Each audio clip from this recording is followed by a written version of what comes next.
चलिए आगे कंटिन्यू करते हैं। देखते हैं श्लेष अलंकार। जैसे जो रहीम गतिदीप की कुल कपूत की सोए, बारे उजियारो करे बढ़े अंधेरो होए। यहाँ बारे और बढ़े में दो दो अर्थ छिपे हुए हैं। बारे का अर्थ होता है जन्म लेना तथा दूसरा जलना। इसी प्रकार बढ़े का अर्थ होता है बड़ा होना तथा बुझना।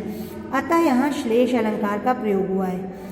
चरण धरन चिंता करत चितवई चारों ओर, सुविरन को ढूंढत फिरत कवि व्यभिचारी चोर। यहाँ पर सुविरन के 3 अर्थ निकल के आते हैं जो अलग अलग है, संदर्भ में अलग अलग प्रयोग हुए हैं। जैसे कवि के लिए जो है सुमिरन का अर्थ हो गया अच्छे शब्द, और व्यभिचारी के लिए सुमिरन का अर्थ हो गया अच्छा रूप रंग, और जो है चोर के लिए सुमिरन का अर्थ हो गया सोना। अतः यहाँ पर श्लेष अलंकार है। अर्थालंकार।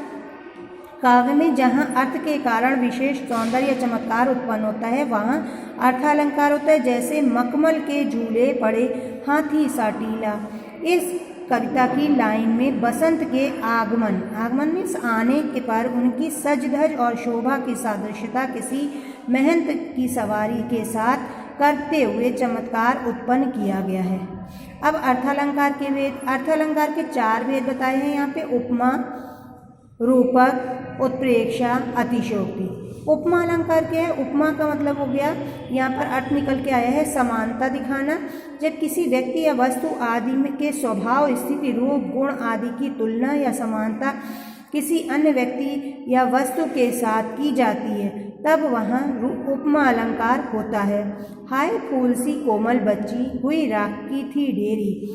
अब यहाँ बच्ची की कोमलता की तुलना फूल से की गई है, और यहाँ उपमा अलंकार में तुलना के लिए सा, सी, से, सम, सरिस, योजक का प्रयोग किया जाता है। तो उपमा अलंकार का मतलब हो गया कि वहाँ पर किसी की समानता बताई जाए या तुलना की जाए। और यहाँ पर जो है उपमा अलंकार में तुलना के लिए योजक के रूप में, मतलब जुड़ना क्या है साथ में, सा, सी, से, सम, सरिस ऐसे योजक का प्रयोग किया जाता है। ऐसे शब्द जोड़े जाते हैं। ठीक, उसके बाद है रूपक अलंकार। काव्य में जहाँ गुण, स्वभाव आदि की अत्यधिक समानता, मतलब जरूरत से ज़्यादा समानता के कारण प्रस्तुत जो उपमेय है और अप्रस्तुत जो उपमान है में भेद न दर्शाया जाए, मतलब कोई अंतर न बताया जा सके, उसे अभिन्न मान लिया जाए, तो वहाँ पर जो है रूपक अलंकार होता है। जैसे मैया मैं तो चंद्र खिलौना ले हूँ। यहाँ पर चंद्र खिलौना मतलब चंद्रमा की तरह खिलौना जो है उसका क्या है कि चंद्रमा पर खिलौने का आरोप किया गया है। अतः यहाँ पर आपका जो है रूपक अलंकार है। तो ये आपको समझ में आ रहा होगा।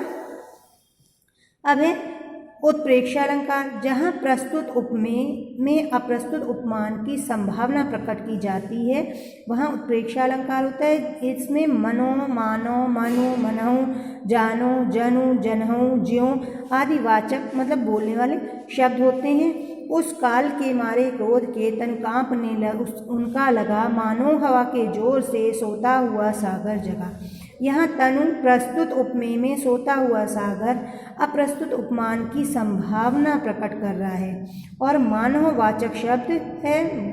अतः यहाँ उत्प्रेक्षा अलंकार है। सोहत ओढ़े पीत पट श्याम सलोने गात, मनो नीलमणि शैल पर आतप परियो प्रभात। उपर्युक्त जो ऊपर पंक्तियाँ दी गई हैं, ऊपर जो लाइन दी गई हैं, उनमें श्री कृष्ण के सुंदर श्याम शरीर में नीलमणि पर्वत की तथा उनके शरीर पर शोभायमान विराजमान पीताम्बर में प्रभात मतलब सुबह की धूप की मनोरम संभावना अथवा कल्पना की गई है। पाहुन ज्यों आए हो गांव में शहर के, मेघ आए बड़े बन ठन के संवर के। यहाँ मेघ प्रस्तुत उपमेय में पाहुन अप्रस्तुत उपमान की संभावना प्रकट की गई है। यहाँ ज्यों वाचक शब्द है। अब उत्प्रेक्षा के लिए जहाँ पर मनो, मानो, मनहु, जनो, जानो ऐसे शब्द आ रहे हैं तो वहाँ पर उत्प्रेक्षा अलंकार होगा, ये उसकी पहचान है। अतिशयोक्ति अलंकार जो है उसमें क्या है कि ज़रूरत से ज़्यादा बात को बढ़ाकर बताया जाता है।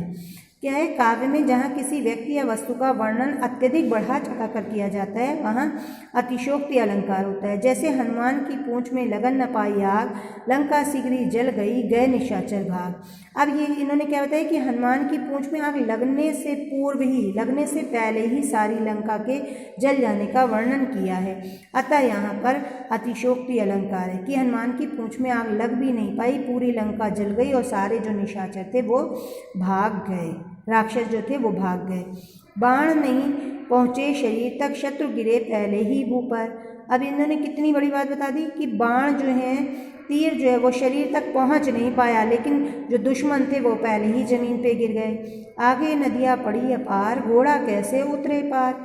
अब राणा ने सोचा इस पार, तब तक चेतक था उस पार। इसमें क्या है कि जब महाराणा प्रताप जो थे जा रहे थे तो देखा कि आगे बहुत बड़ी नदी है और उसमें घोड़ा वो उस पार कैसे पहुंचाएं। तो वो जब तक ये सोच पाते कि नदी पार कैसे करेंगे, तब तक जो था चेतक, उनका जो घोड़ा था वो उस पार पहुंच गया।